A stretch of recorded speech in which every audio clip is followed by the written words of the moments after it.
Okay. Uh, Today is Thursday. Um, what is today? Today is Thursday, September 2nd, I think.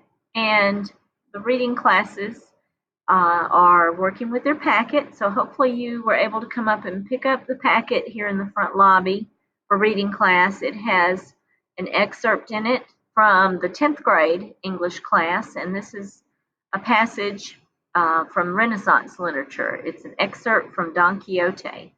So today what we did in class is we circled to prove that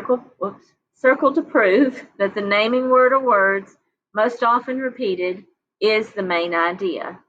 And in this case, we went through and we found the name Don Quixote, and it is all the way through the passage, Don Quixote. We went through and circled that first on front and back, but we're mostly going to look at this front page.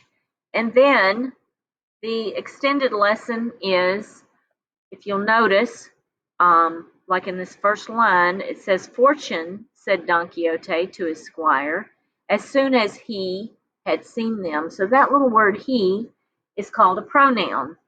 And you've probably heard about pronouns before. Pronouns take the place of a noun. So Don Quixote is a noun. Remember, nouns name a person, a place, a thing, or an idea. So Don Quixote is one of the first three, a person. And remember, the first three kinds of nouns are called concrete nouns. You can touch them. So Don Quixote is a noun.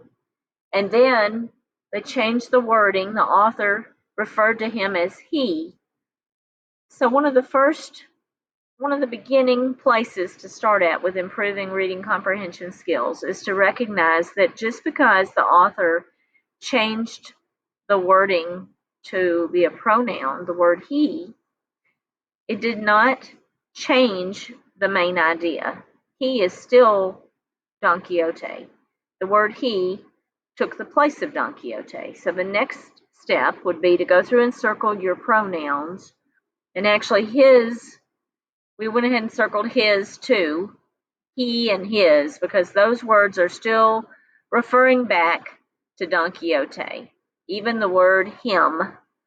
So wherever you see he, his, or him, about 9 times out of 10, it's referring to Don Quixote.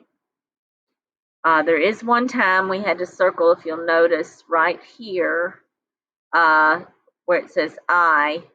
If I can get it to highlight, I engage. So the line says, "It is easy to see," replied Don Quixote, "that you are not used to this business of adventures. Those are giants, and if you are afraid, away with you out of here and betake yourself to prayer, while I engage them in fierce and unequal combat." So because it's in quotation marks, bunny ears or quotes, that's something Don Quixote is saying. So he's talking about himself, I. So we circled that too.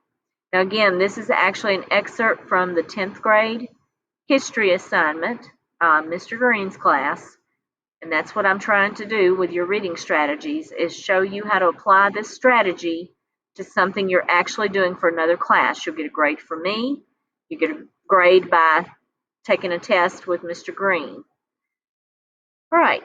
So now the next step with reading comprehension is to connect the main idea all the way through the passage. Remember, you circle to prove that the naming word or words most often repeated is the main idea. So you are taking the cloth that was in your package and you've pulled that thread out of the middle, just like you pulled the thread or drew the line that represents the thread. You pulled the main idea right out of the middle of the text. So I circle to prove that the naming word or words most often repeated is the main idea. And that is we've proven that it's the main idea because it's all the way through the passage. Don Quixote, just because it changed to the word he, just because they used a pronoun, doesn't mean they changed what they're talking about. They're still talking about Don Quixote. That's the lesson today.